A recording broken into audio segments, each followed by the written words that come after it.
All right. So welcome everybody. This is the Flow seminar, where Flow stands for Federated Learning One-on-One Seminar. This is a seminar that was created to provide a global online forum for the dissemination of the latest scientific research results in all aspects of learning that included but not limited to distributed optimization, learning algorithms, privacy, cryptography, personalization, and many more. And today, it's my great pleasure to introduce our speaker, Xiaowen Jiang from the CISPA, and he's going to tell us about fast proximal point methods for variety optimization. Thank you, Xiaowen, for agreeing to give a talk. Looking forward to it, and floor is yours. Thanks for the nice introduction. I'm Xiaowen, and it's my great pleasure to give a presentation on fast proximal point methods for federated optimization. And this talk will be based on two recent works.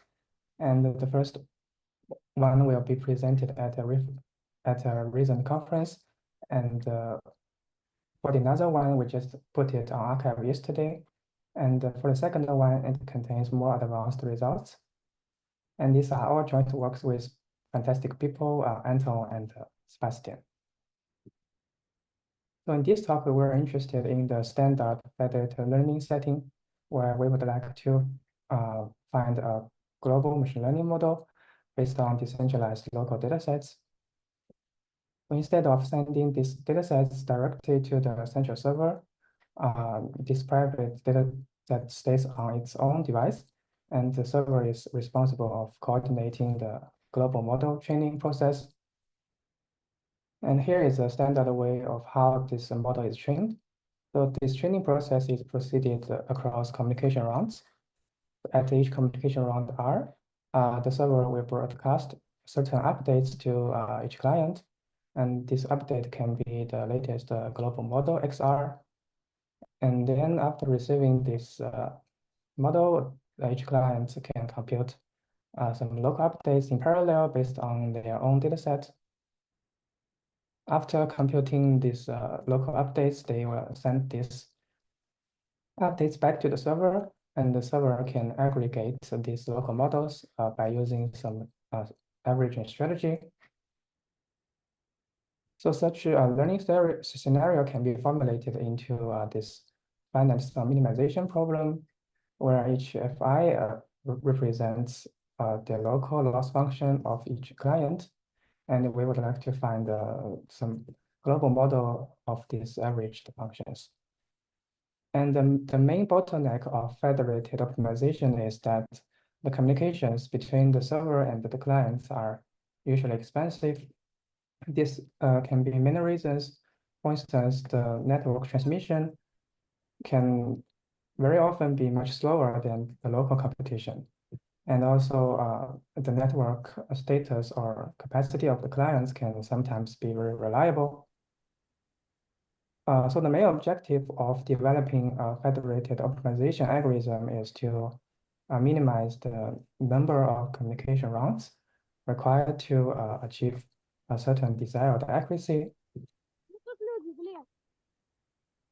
Suppose we have two algorithms that give the same communication complexity, then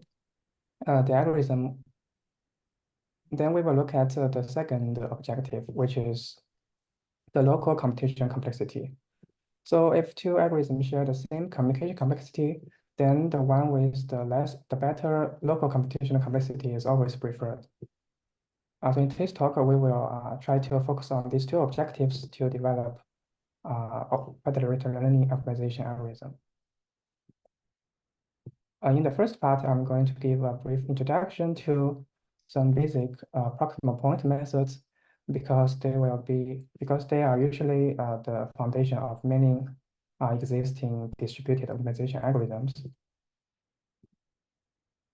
So let's first look at the simple proximal point method on a single machine, which was proposed in 1978 by Martinet. So suppose we have only one function f, and the proximal point method defines the next iterate to be an approximate solution of a subproblem which we write here as big Fk. And this subproblem is composed of two parts. The first one is the original function, and the second one is a regularization part. And here, this lambda coefficient can directly control the trade-off between the rate of the convergence xk and each iteration complexity. So what kind of convergence guarantee we can have for this simple method? Suppose f is convex, and the solution satisfies a certain accuracy condition, then we can have the function residual decreases as the rate of lambda over k. And as we can see that if we use pretty small lambda, then the convergence rate is very fast. However, at the same time, if we use small lambda, then the accuracy condition is also higher, which means we need more and more local effort to compute this local solution. And this proximal method can also be applied in the composite optimization setting. So suppose instead of only one function here, this f is composed of two functions, where h of x is some kind of easy function in the sense that it can be easily optimized, while the other part, Pc, is difficult. And we assume that Pc is convex and smooth. Then the subproblem is changed from only f to these two parts. We can keep this easy function as it is, but try to linearize this difficult part. And by changing the subproblem, we can almost have the same convergence guarantee as before. Again, it is lambda over k, and with the same accuracy condition. But the only difference is that here this lambda is always lower bounded by this constant L. So how these Proximal-Point methods can be applied to a distributed learning setting where we have multiple functions. So here is a standard way of doing that. So suppose now we are looking at this finite sum minimization problem. So before we have only one subproblem, and now we can replace this one problem with n subproblems on each device. And here we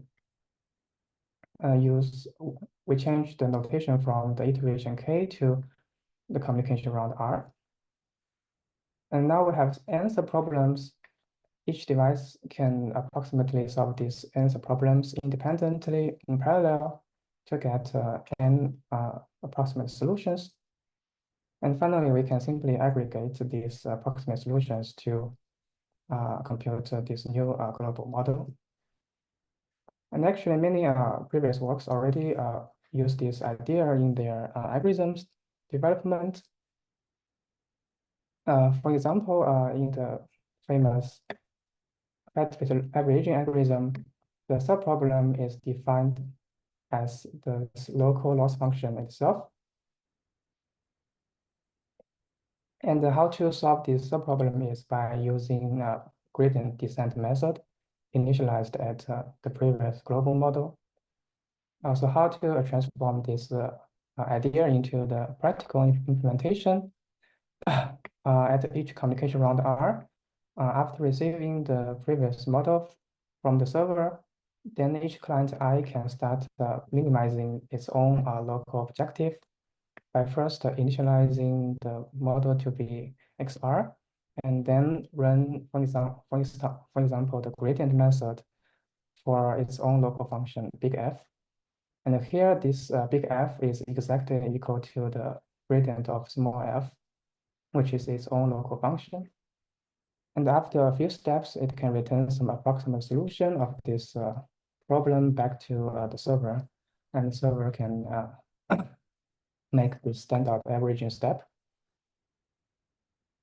However, this method can sometimes suffer from the so-called client drift phenomenon because we are actually minimizing each local function instead of the global function f.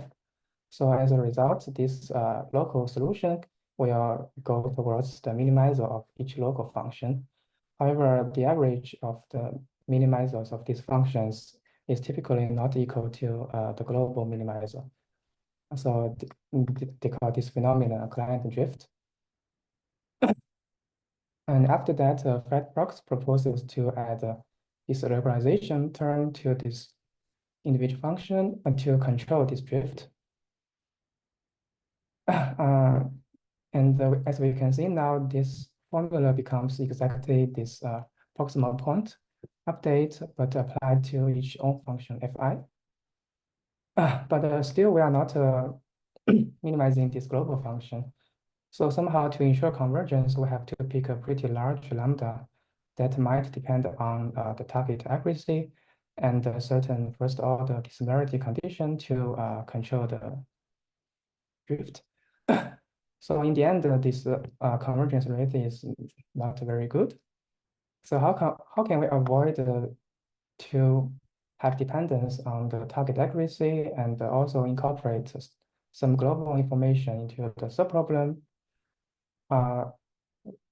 We can take this f as a composite of two parts, where the first part fi can be seen as the easy part because each client can actually have access to its own local data point. However, the other part, f minus fi, is a little bit more difficult because we don't have enough information of f, only when we communicate with the server. However, communication is expensive, so this part is a little bit more difficult. And the scaffold tries to apply this idea and change the previous subproblem to be the one like this. As usual, it keeps fi as it is and linearize this difficult part. And they also use a gradient method to solve this local subproblem.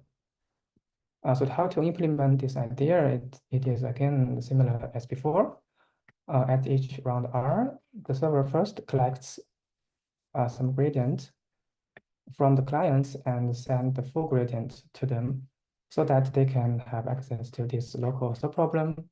Then each client I can start solving this problem by running gradient method. And here the difference is that now we have a different local subproblem, which the gradient of this big F now becomes the gradient of fi plus some additional terms coming from here, and they call it a drift correction term. So by doing this correction, they can show that the convergence rate will not depend on the target accuracy and any first order dissimilarity condition. However, when minimizing non-quadratic functions, the rate seems not be faster than the vanilla gradient method, where each client simply sends his own gradient to the server and the server perform a gradient step. So the question is, what is a good proximal point method for distributed learning? And as you can imagine that in this problem, there is something, it seems that something is missing. If we look at the composite proximal point method, we will keep this as it is and linearize this. And also we need some regularization term, because otherwise this subproblem can sometimes not well defined. For instance, suppose if I is just a linear function, then yeah, there is no minimizer of this subproblem. So let's try to add a regularization term to this subproblem. And the resulting algorithm is exactly the Dane algorithm, which was already proposed back in 2014, before the emergence of federated learning. But somehow the previous analysis does not show advantage of this method of a vanilla gradient method when minimizing non-quadratic functions. So this is probably why this method becomes less popular recently. So in this talk, we will first show that actually this method already achieved pretty good convergence result. So before showing its convergence rate, we first look at some classical convergence results. Let's assume that each function is convex and smooth for simplicity. Then the number of communication rounds required for scaffold to achieve f of x minus f star less or equal to epsilon is LD squared of epsilon. So everything depends on the smoothness constant L. However, suppose that each function is exactly the same as the global function, then no communication is required. So how can we incorporate such information of similarity into our convergence result? So before answering that question, we first need some measure to quantify the hidden similarity among these individual functions. So in this talk, we will look at the second order dissimilarity. Since we are looking at the dissimilarity, we will focus on the difference function between the global function and the local function, which we call H. So here is the first notion of bounded second order dissimilarity.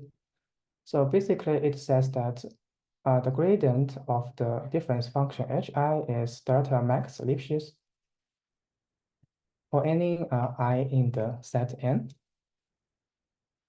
Suppose each fi is twice continuously differentiable, then this first condition is equivalent to saying that the norm of the Hessian of this difference function is upbounded by this delta max constant for any I in the set N. So let's look at how this delta max will look like by taking a simple example. Let's consider these quadratic functions, and we can easily compute that this delta max is equal to the maximum value of the absolute difference between AI and A bar, which are the coefficients here, while the Lipschitz constant will be the maximum absolute value of AI. So as we can imagine, when these coefficients are close to each other, and when these coefficients are relatively large, then delta max can be way smaller than this constant L. And in general, if each function is convex, then this delta max is always smaller than L. Otherwise, it is upbounded by 2L. So assuming this delta max assumption is always weaker than assuming that each function is L smooth. However, this delta max is a bit pessimistic because it requires any I in the set N to satisfy this Lipschitz condition.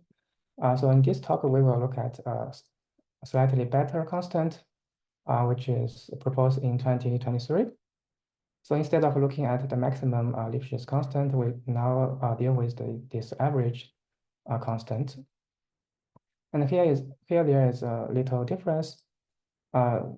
So even if each function fi is twice continuously differentiable, then this first red box is still weaker than assuming that the averaged Hessian squared is bounded. So we will focus on this first weaker condition later. And let's look at how this data can be in our previous example. So previously, delta max is this maximum value, and now this delta becomes the average, the square root average of distance squared. And in principle, this small delta can be much smaller than delta max, up to square root n times smaller. So now we will look at how the Dane method converge under this small delta assumption. And for simplicity, we also assume that each function is convex. So based on these two assumptions, we can choose this hyperparameter lambda to be of order delta, and then under certain accuracy requirement, the communication complexity of Dane to achieve for this function residual is delta d squared over r. So let's compare it with the standard gradient method. Suppose f is L smooth, then we have L d squared over r. So the improvement is that we replace this L with a smaller constant delta. And here we assume that fi is convex, and for strongly convex and non-convex results, they can also be found and proved. And next, we are going to look at this accuracy requirement. How can we achieve such accuracy requirement? So the original accuracy requirement is written like this, which is the summation of this norm squared. And in practice, it is sufficient to ask each device to check this condition. This condition can be easily checked because every quantity is known.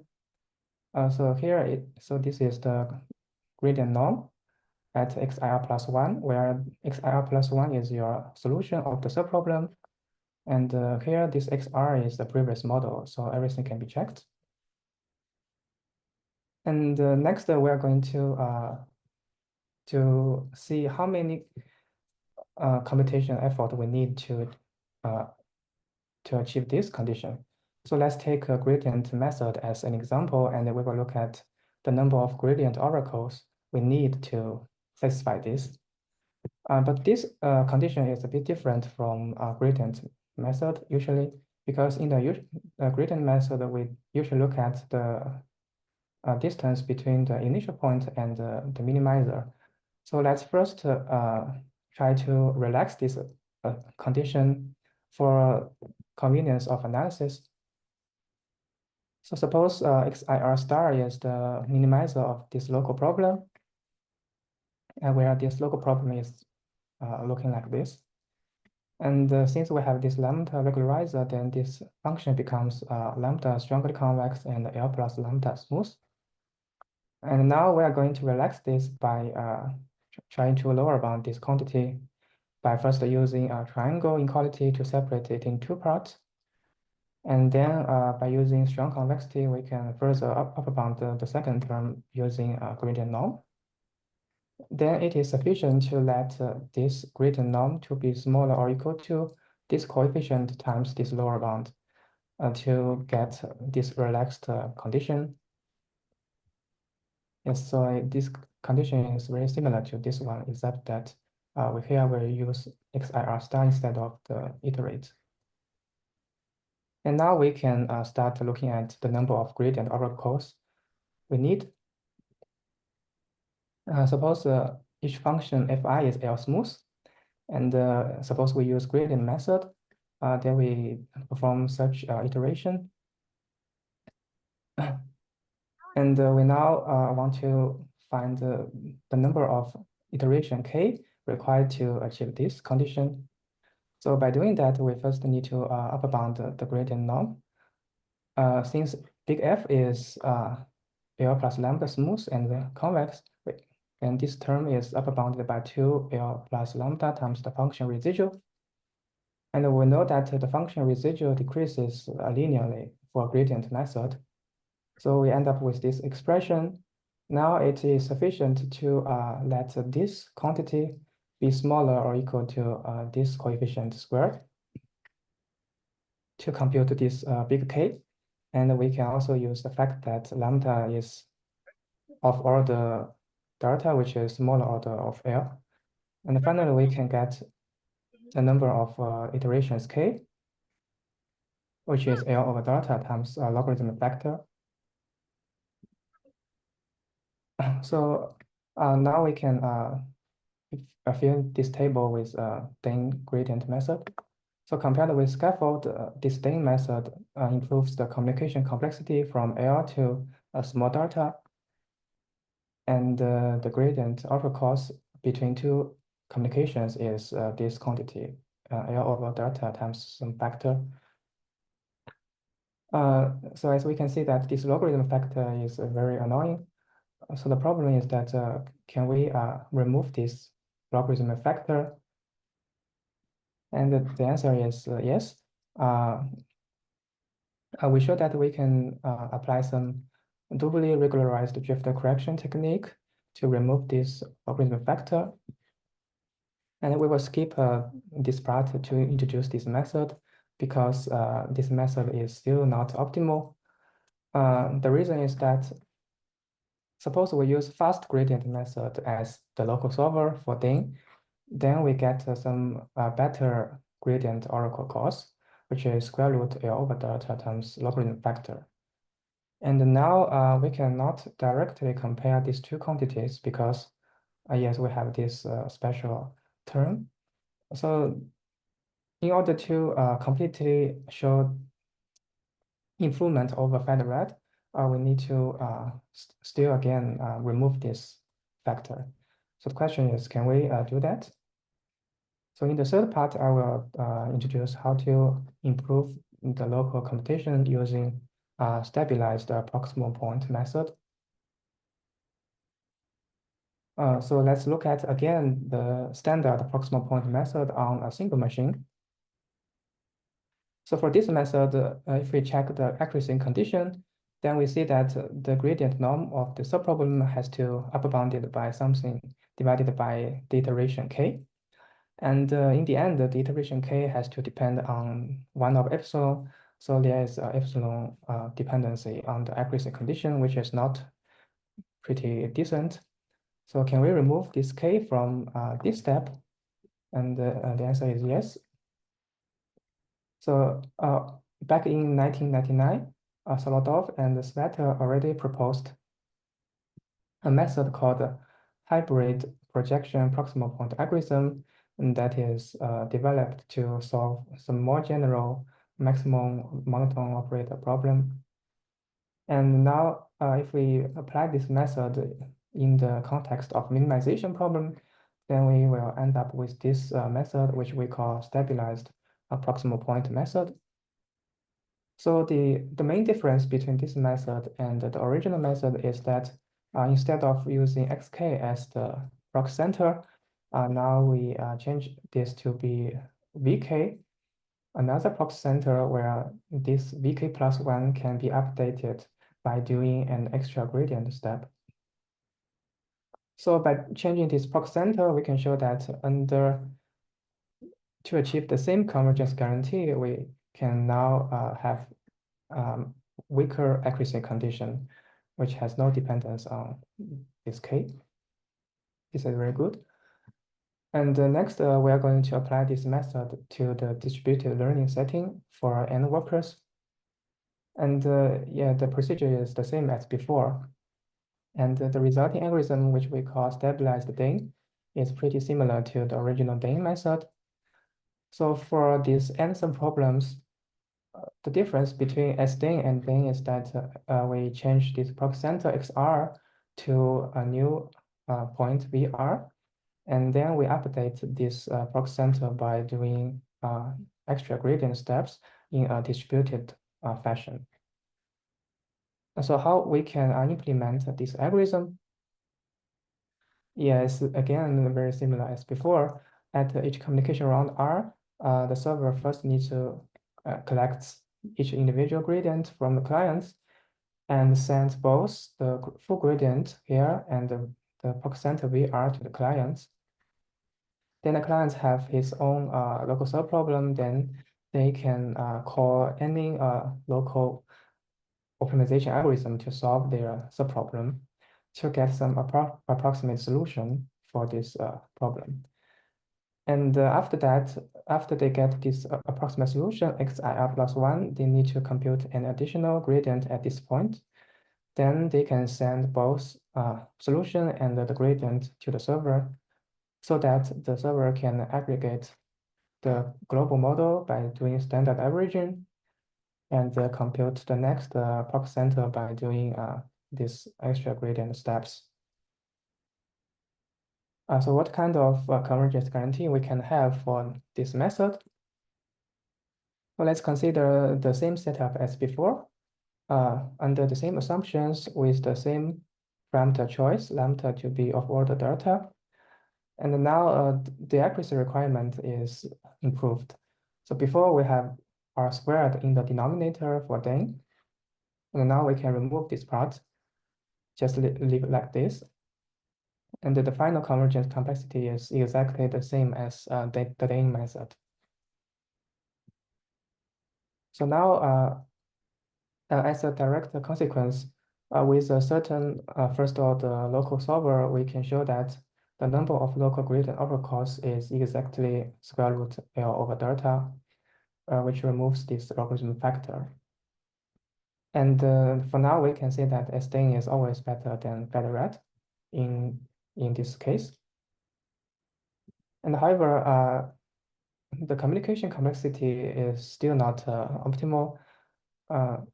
So the question is, can we again have acceleration for this method to get even better communication complexity? So in the final part, we will talk about briefly how to accelerate SDN without going into any details.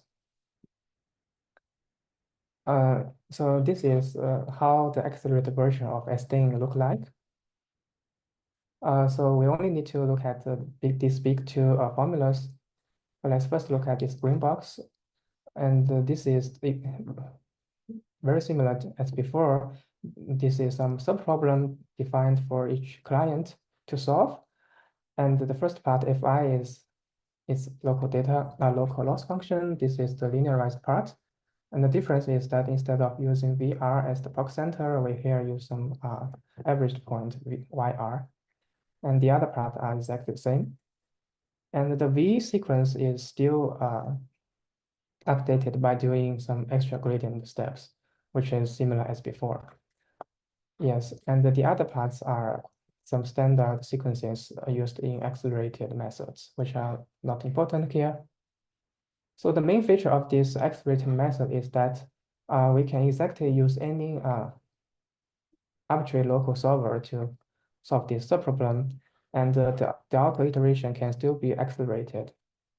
So in some sense, this method can be seen as a distributed framework for a generic acceleration scheme.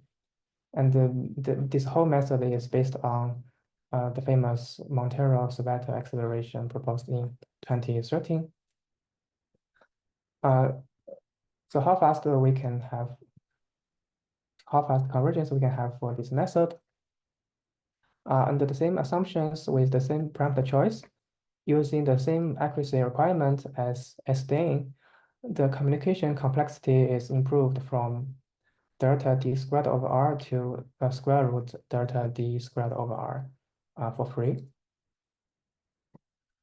Okay, and we can actually look a bit deeper into this result.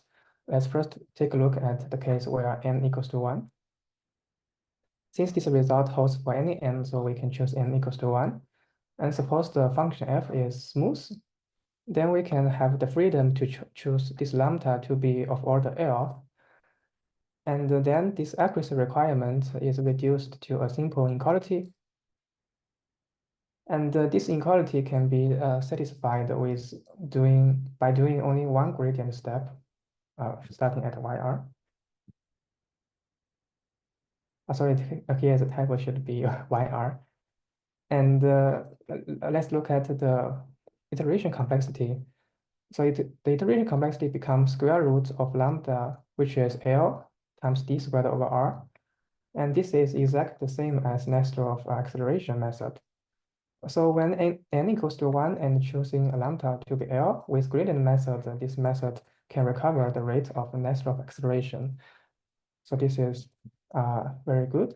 But the advantage of this method is that it allows to choose any lambda. Not only this choice, we can choose lambda to be a very small number.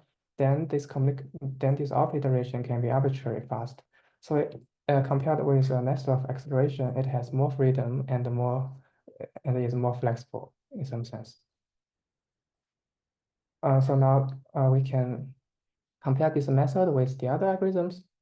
So in the first 4 lines, we list the non-accelerated method, and the last 2 lines are about accelerated methods.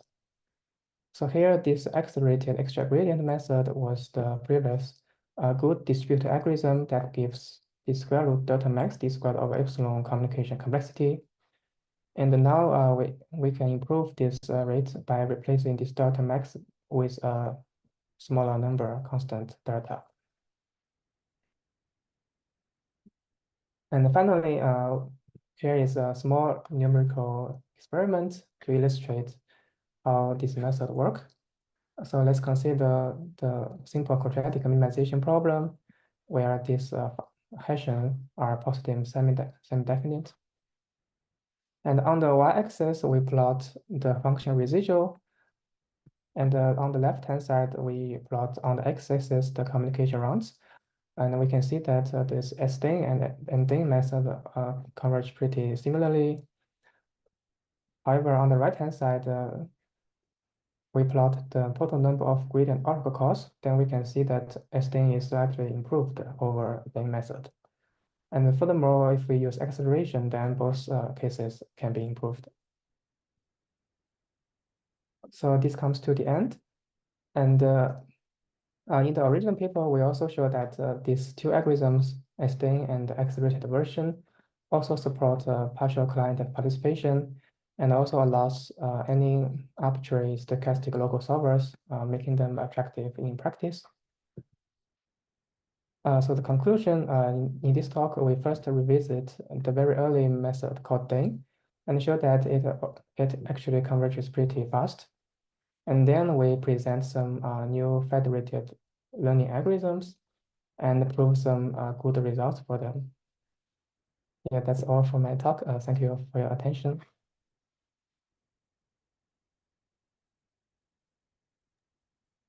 Yeah. Okay. So thank you very much, Wen. Yeah, we changed the host in the meantime, but Samuel had to leave.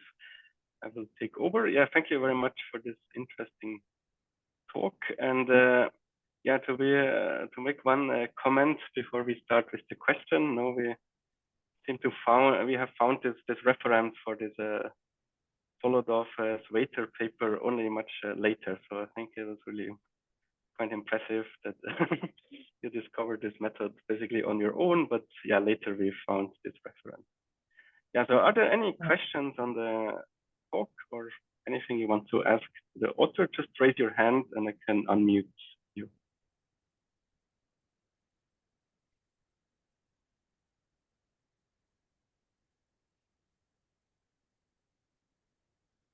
Okay, does not seem to be the case. So you can maybe think about some questions. So one question for Xiaowen. So can you comment a bit on the partial client participation extension? So what, how would the convergence rate change when you sample a subset of the clients? Yes. So when we sample a subset of the clients,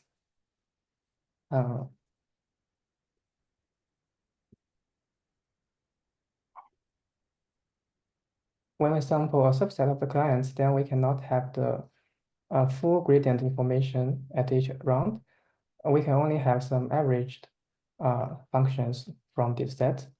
So we have not the full gradient instead we have the approximate function. And by doing that, we need to assume some bounded variance of the gradient to show the convergence. So basically, what we prove is that the convergence rate composed of two parts, where the first part is quite similar to this optimization term delta d squared over r.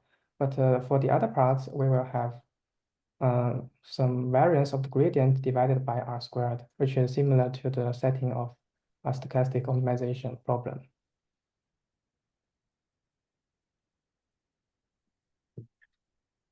Oh, okay, so to clarify, no, it's not it's a bit, I mean, we could say if you just sample 10% of the clients, can we roughly say you need then 10 times, I mean, it's not that you need 10 times more steps. It's a bit more complicated relation, or you can possibly also sample and under good conditions, you can converge quite fast. Yes, if we increase the number of sample clients, then yeah.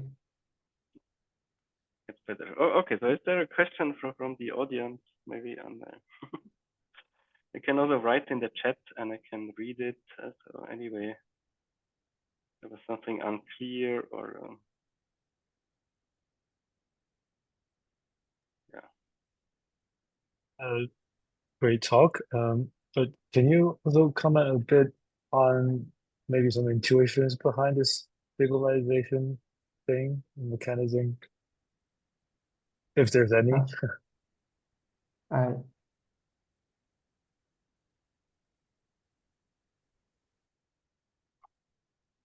Yes, there are some geometric Yeah, this meaning. part, yeah. Yeah, there are some geometric meaning behind this method, and we refer to read these papers, and yeah, there is very detailed explanation in this paper.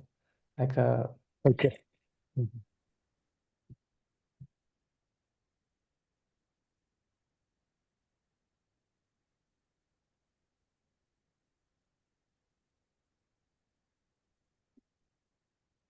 Yeah, okay. There's one question in the chat.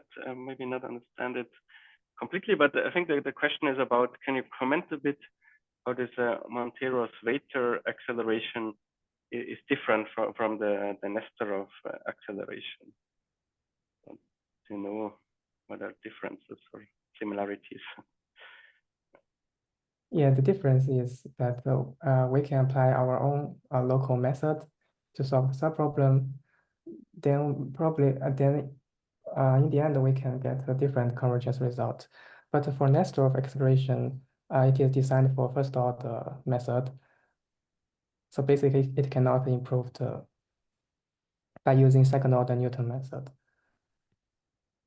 Okay.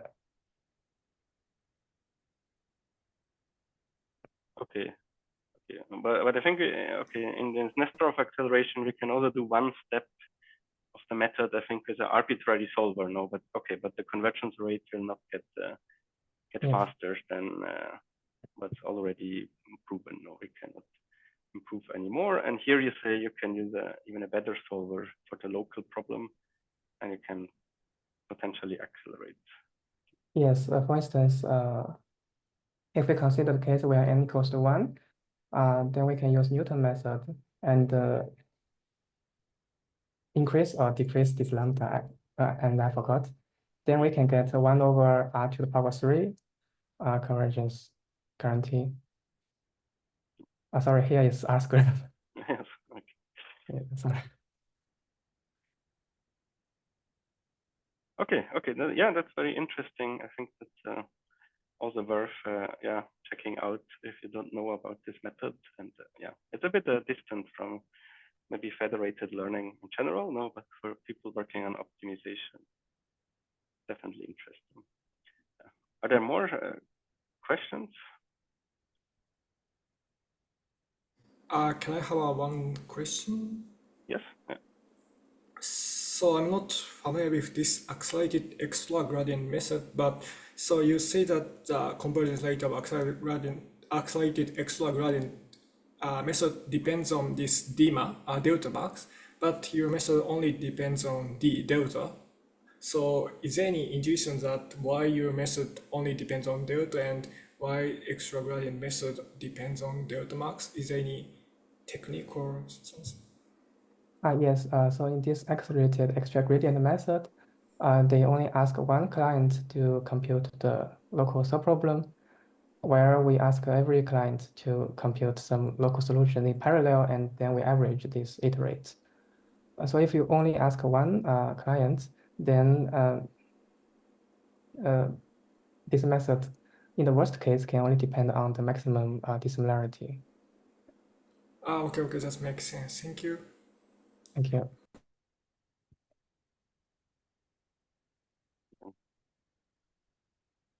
Okay, so I don't know, people, if you have some more question, I will ask one thing. No, so you always mention this delta coefficient. No, that's very important for your rate. Do you have any sort of intuition, or how can we, if we are given a problem where we want to solve, can we measure what is the delta, or how should we set this parameter in practice? Yes, in practice, I think we can use line search method to find this data. Yes, we can check some inequalities. If it is satisfied, then we continue. Otherwise, we decrease. Yeah, we can use line search. Yeah, but is it sort of your intuition that the parameter observed in practice is always relatively small, or is it almost as large as L, or what is your? I think this data, like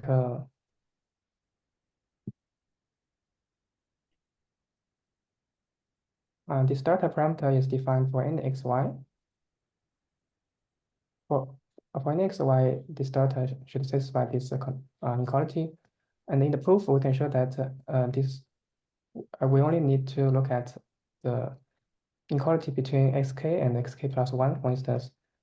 And then this delta can change along this optimization process. So if we can choose some delta based on this local dissimilarity, then the algorithm can converge pretty fast.